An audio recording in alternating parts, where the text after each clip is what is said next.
Hello, how are you? Hi. My name's Matt. I'm going to be your physical Matt. therapist today. Nice to meet you. Nice to meet you as well. I understand you have a wound on your foot that we're Yes. going to examine in a little bit. But before, would you mind if I ask you a few questions? Sure. Okay.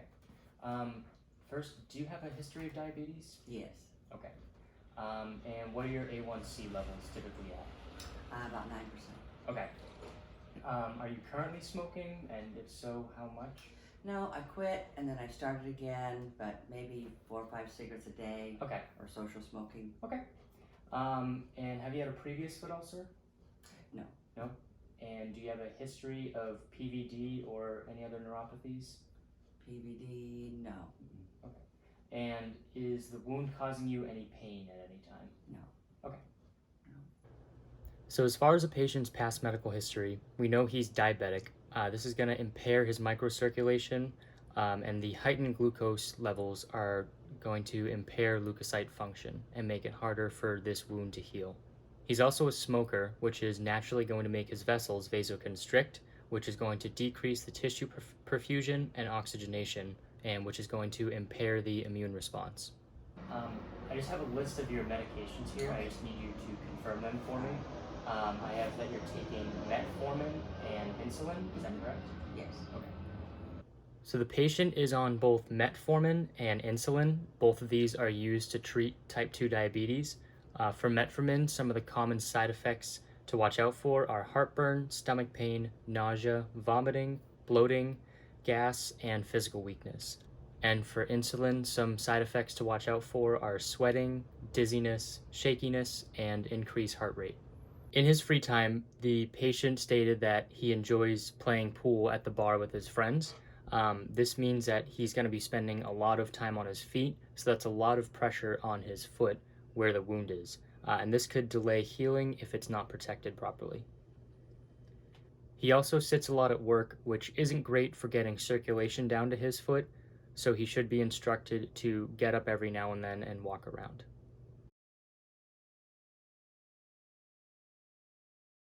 For his systems review, I would definitely start with taking his blood pressure. I would hope that ideally he's around 120 over 80, but in diabetic patients, they often tend to be hypertensive, so if it is a little elevated, that could be normal. He didn't state his normal blood pressure in his history, so that's something I would also ask him.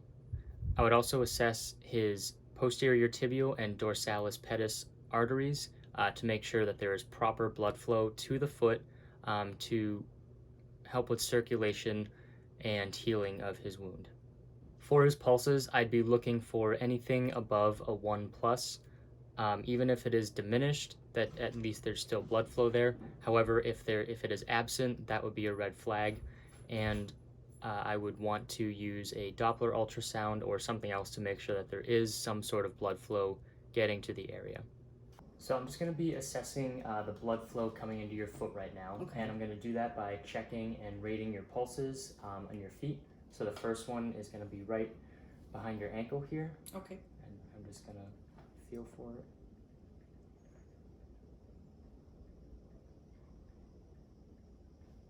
Okay. And then same thing for this pulse. I'm just going to follow your tendon up here to about the middle of the top of your foot and make sure that you're getting good blood flow here. Good. I definitely want to test his sensation, so I'm going to use the Semes-Weinstein filament test and test the 9 points on the bottom of his foot. For the monofilament test that I provided, I only had the 4.17 size monofilament. However, typically you would want to use a 5.07 to ensure that they have protective sensation. So we're just going to be doing a quick sensation test to the bottom of your foot just to make sure you can feel what's going on down there. Okay. So I'm going to be using this little device here to be touching your foot down there. Okay. So can you just put your palm out for me and let me know, can you feel this? Yes. Okay. So I just want to make sure you can feel that. And I'm going to be doing the same thing on the bottom of your foot. Okay. I'm going to be doing different spots on your foot, so just give me a yes whenever you feel it. Okay? All right, I'm going to start now. Yes. Yes. Yes. Yes. Yes. Yes. Yes. Yes. Yes. Okay, good. Along with the monofilament test, I would want to do a secondary test. So a tuning fork would be a good one to use for this. You would just hit it against an object and see if they can feel the vibration on their foot and their leg.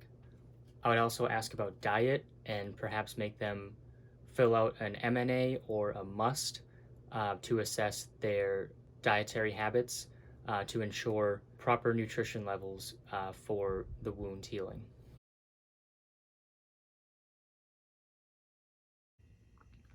So here we have a wound on the plantar surface of the left foot, right underneath the head of the first metatarsal. So next, to measure the wound, we're first going to orient ourselves with our clock.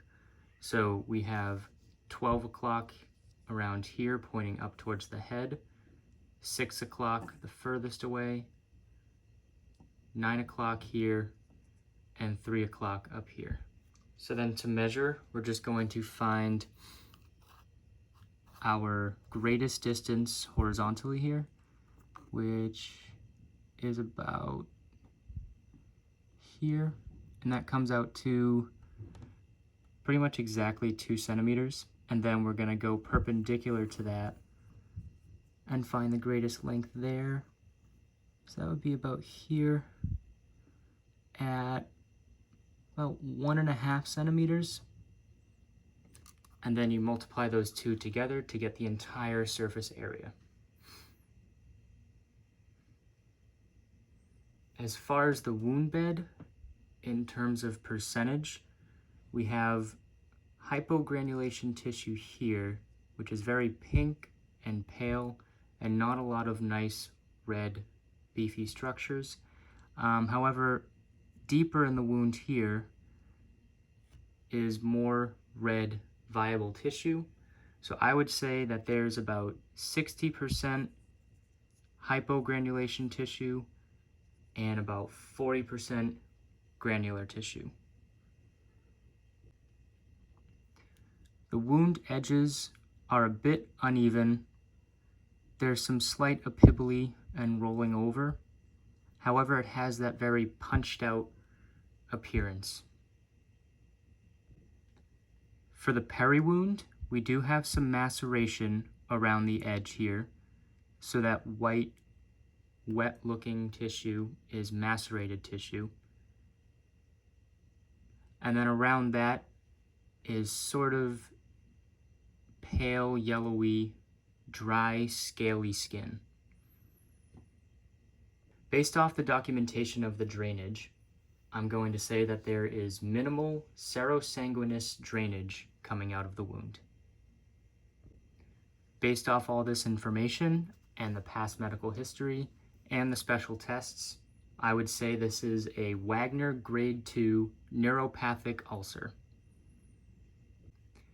For debridement, I would say that this is a candidate for debridement, and I would recommend sharp debridement around this area to get the dry, calloused skin out of the peri-wound to allow for a healthier peri-wound to allow for more healing in the area. For a dressing application, I would suggest a semi-permeable film such as Tegaderm, Opsite, or Polyskin. This will help promote a moist wound environment and may also help with autolytic debridement of the area. I would also recommend inside the wound putting in growth factors to address the hypogranulation tissue, which may help aid with the healing process. Around the semi-permeable dressing, a secondary dressing may be indicated just to provide some protection and extra cushioning on the wound. So we're all set here today, but before I send you home, I just have a couple things I'd like to go over with you and a couple recommendations. Okay. First, I am going to recommend total contact casting for you. This is something you can talk to your doctor about, but it's basically a short leg cast that's going to offload some of the weight on your foot, so you can wear it while you're at work, while you're playing pool with your buddies, or whatever you might be doing. It's just going to offload from your foot a little bit and allow it to heal a little bit better. Okay. Next thing I'd like to talk to you about is just the smoking. Uh-huh. I know you've quit once before, so it might be something that you might consider doing. Okay. So maybe start cutting back a little bit, maybe work your way down. You know how it goes. It's tougher to do it cold turkey, so Right. maybe just do a little bit at a time. But that's just going to help this wound heal a little bit more and prevent future ulcers as well. Okay. And then I also want you to check your feet daily, check in on your wound, see how it's doing. Contact your doctor if you notice anything abnormal, if it's growing, if it's causing you pain. So make sure you're looking at it every day. You can clean it, you can do whatever you want, whatever you need to with it, but don't soak your feet in anything. Okay. And when you're at work, I know your work requires you to sit a lot. So especially when you have your cast on, I want you to get up and move around every now and then. So try not to spend the whole day sitting. All right. Okay? So unfortunately with ulcers like this, it's very common that once you get one, you might get another one down the road. Okay. So with all of this stuff that I've told you, as long as you follow it, we can prevent a second one from occurring. So stopping the smoking, wearing the cast, managing your diabetes, bringing your A1C levels down a little bit. Okay. That'll help us prevent a second one, so we don't have to see each other much more. Okay? All right, great. All right. Well, that's all I have for I you today. appreciate it. Thank Yeah, you. You're welcome.